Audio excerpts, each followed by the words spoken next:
In our country, as you know, people who express their own opinion, which differs from the opinion of the government, are persecuted very harshly. Starmer took responsibility and decided to put an end to any truth. And thus he started a wave of hate towards him and misunderstanding.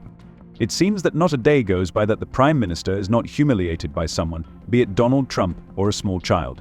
This time, people did not tolerate injustice and took to the streets. And the result was riots that shocked Starmer to the core. People are fed up with his politics and want to put an end to it.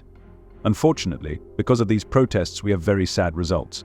Underway involving a right-wing group called Enough is Enough.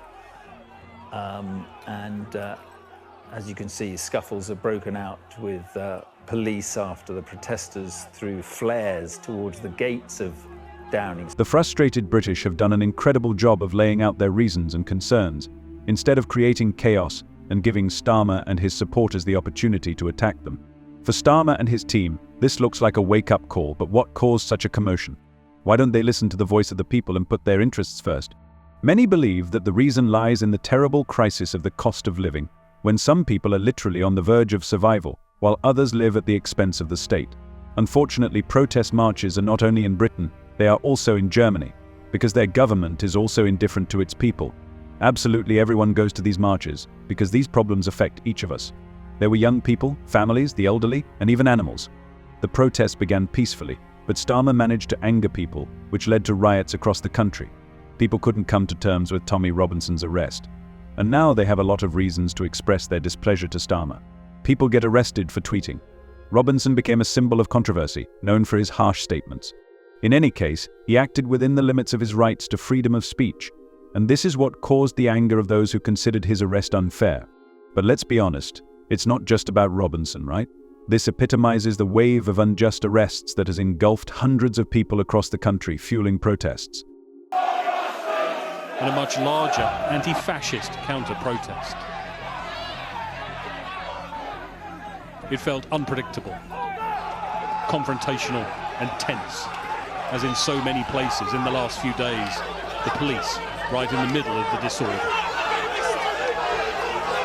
So, it seems to me that there's a problem with Tommy Robinson and the judiciary in this country, almost as though they're not quite sure how to deal with him, and he kind of is running rings around them at times. There does seem to be a bit of a standoff between Mr. Robinson and the courts.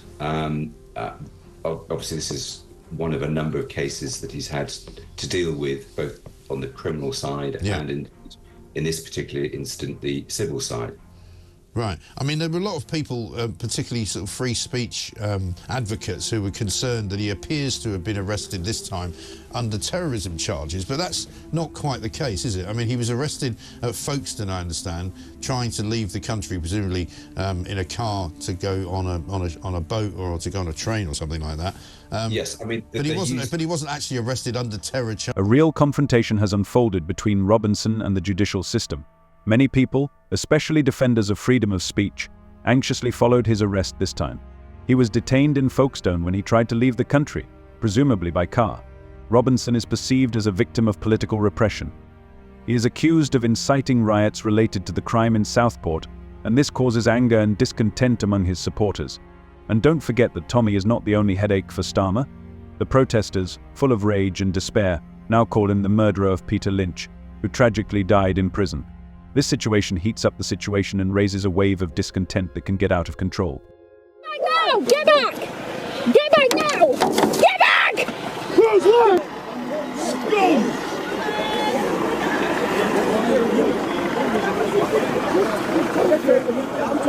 Oh, you're dying, aren't you, mate? Oh, I can see them eyes, at least. Yeah. Scum! Praying for our children. I pray for my children. I pray for my children. I pray for the shield. I pray for my children. Peter Lynch ended up in jail after he attacked an asylum seeker hotel in Rotherham. At first glance, it may seem like just another arrest, but in fact the situation turned into a real tragedy. Just a month after his detention, which many consider to be frankly unfair, Lynch died. If you listen to the activists and the media, they will tell you that this man just uttered a few harsh words, called the police weaklings and accused them seekers of being, to put it mildly, stupid people. But no matter how you feel about his statements, his story has only fueled the flames of anger that are already bubbling all over the country. This situation makes people think about justice, how society reacts to such incidents, and what consequences such actions can have. Anger and discontent are growing, and this cannot but cause alarm. Discussing he broke the law in Britain. You're not allowed to be right-wing anymore.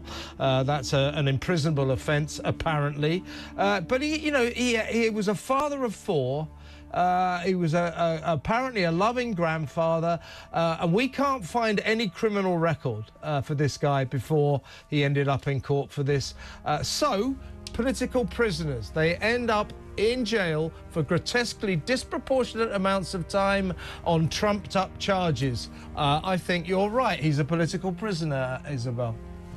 Well, I'm not moving on from that assessment. He definitely was a political prisoner, and probably the first political prisoner in modern British history to die in jail, and it is an utter tragedy. You know, looking at those posters, your placards. Keir Starmer seems to be using the labels and against British patriots to create a spectacular picture. This caused outrage in the society. Now he has to restrain his words, regretting that he so easily scattered accusations. But now that he has contributed to the death of a man, it is too late to retreat.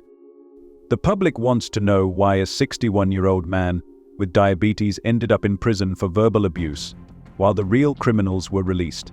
Let's talk about Peter Lynch. He's the 61-year-old father of four, a granddad, apparently a devoted family man. As far as we can work out, never had a criminal record. But he did go to Rotherham to, in a way, participate in that reprehensible riot there. He was outside that hotel where the migrants were. Now, his crime was this. He shouted nasty words at the police, called them racists and called them scum, and he held up an incomprehensible placard covered in conspiracy theories.